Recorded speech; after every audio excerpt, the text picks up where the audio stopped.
Hello my dear friends and welcome to StudyIQ. I am Joycey Joy and today in this lecture we will discuss about the fiscal federalism in India.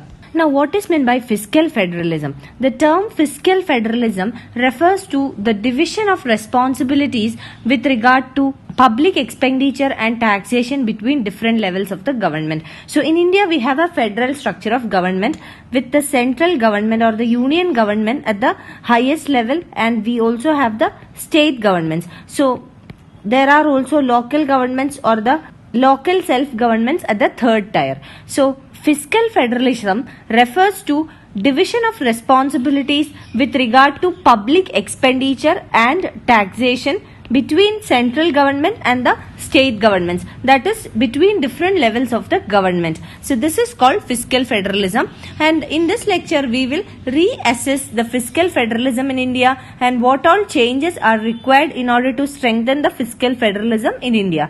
But before we begin, this is our channel StudyIQ and we are providing pen drive courses for various competitive examinations including SSC bank courses, UPSC optionals, SSC JE courses, teaching examination, railway examination, defense examination, RBI grade B, NABARD grade A, UGC NET, UPSC Civil Services Examination, CLAT exams for various state PSCs and also for various professional courses. You can visit our website www.studyiq.com for more details, or you can call to any of these numbers for more information. Now let us begin. First, let us analyze what is the current affair that is related to the fiscal federalism in India.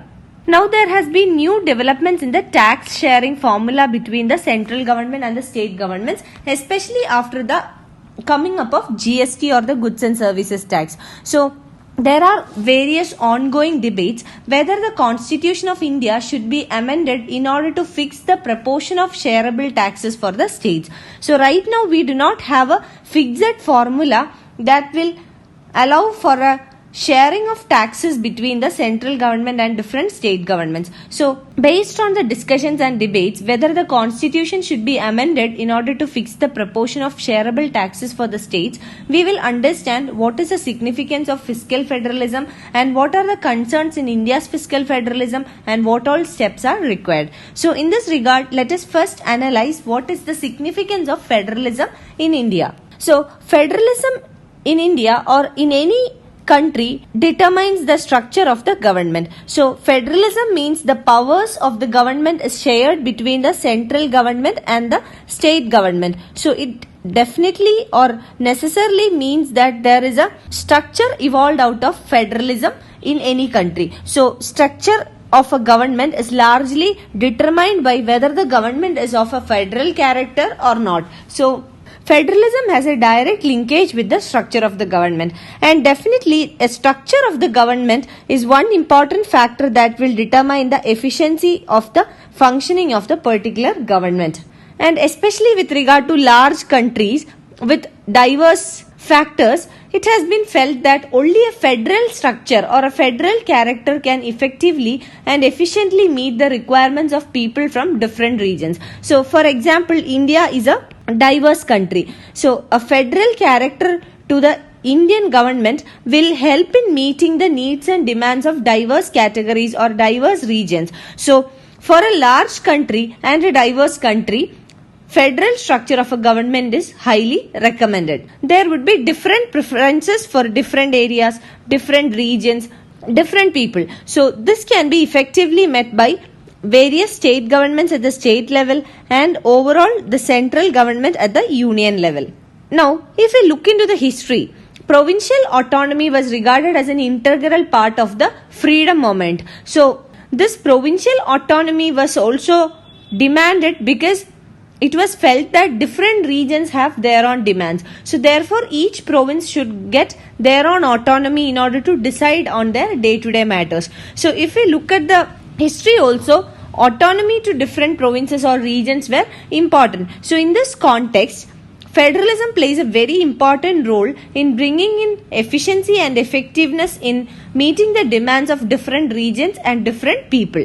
Now, if we look at the federalism in India at present, we will see that after independence, the center has assumed greater importance due to various compulsions of defense and internal security. So, the central government got more powers under the constitution itself. Now, after that, what we see is that even after the independence, in the upcoming years, the central government had more powers because the center and the states were ruled by the same party.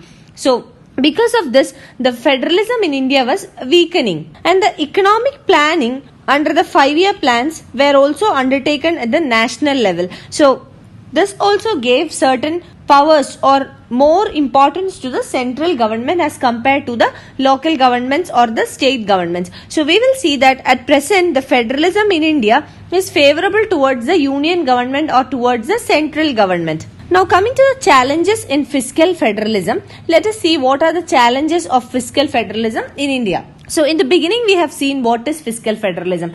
Fiscal federalism is the economic counterpart of political federalism. So, political federalism means sharing of powers between the union government and different state governments. But when it comes to fiscal federalism, it deals with those powers which are concerned regarding taxation, revenue, and expenditure. So, any powers relating to taxation, revenue, or expenditure refers to fiscal powers. So, sharing of these powers between the central government and different state governments refers to fiscal federalism, and therefore we can say that fiscal federalism is the economic counterpart to political federalism.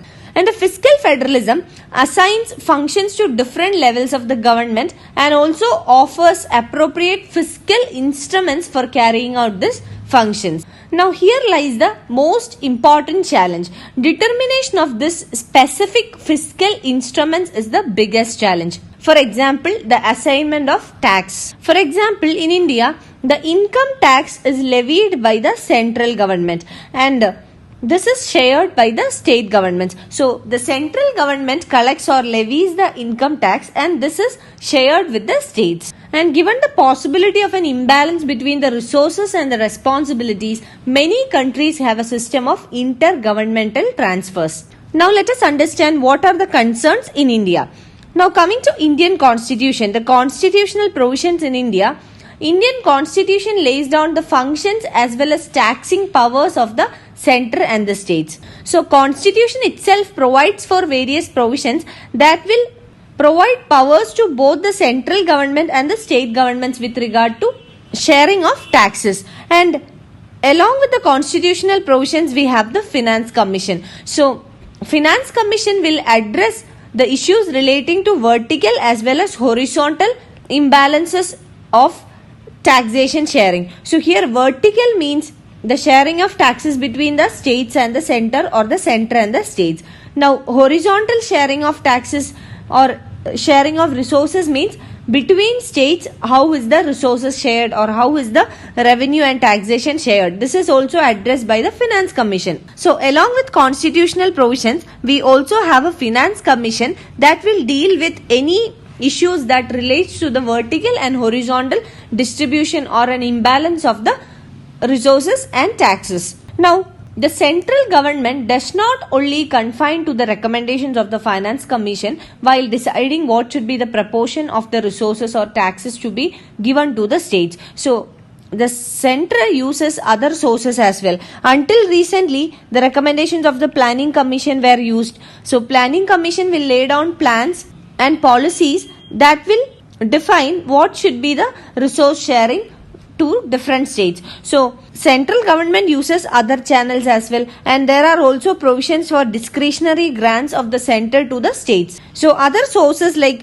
the recommendations of Planning Commission or discretionary grants provisions are also used by the center in order to provide or to give resources to the state governments. Now, in 2010-11 financial year, the combined revenue receipts of the center and the states, the share of the center was around 64%. But after the center has distributed or transferred the shares to the states, it came down to 40%. Now, again in 2016-17 financial year, the share of the center after transfers was around 33% and that of states were 66%. So here we see that the center's share has come down. So center is distributing more resources and revenue to the states. And moreover, the 14th Finance Commission had recommended to the center in order to raise the tax devolution to 42% of its divisible pool. And this has also introduced new challenges to the fiscal federalism. So these are the concerns in India, and now we will see what is the way ahead. So in the beginning we have discussed that there are ongoing debates and discussions whether the constitution should be amended in order to fix the proportion of shareable taxes between the center and the states. This is because there has been always challenges and criticisms on how the center divides its shares between different states. Now, one solution that has been recommended by many experts is that the constitution can be amended, and this amendment can contain the proportion of shareable taxes that should go to the states at their desired level. So this shareable tax pool can also include cesses and surcharges. Now the cess and the surcharge lies with the center. Now if we look into some examples of other countries like US and Canada, the states are allowed to levy tax on personal income, but with some restrictions or limitations. So now income tax is levied by the central government in India and it is shared between the states. So some countries like US and Canada, the states in those countries levy income tax, but the central government will put in certain restrictions on this levy. Now the next challenge is regarding the horizontal distribution of taxes. So horizontal distribution means the sharing of taxes between the states. How much percentage a particular state gets and other states get how much percentage. So bringing in equalization in horizontal distribution of taxes would be a great challenge for India. This is because even the richer states like industrialized states like Karnataka, Tamil Nadu, Gujarat, Maharashtra, etc., they are considered to be prosperous states or richer states. So even those states have their own problems, and when their share of revenue from the center goes down, they feel deprived of their due share.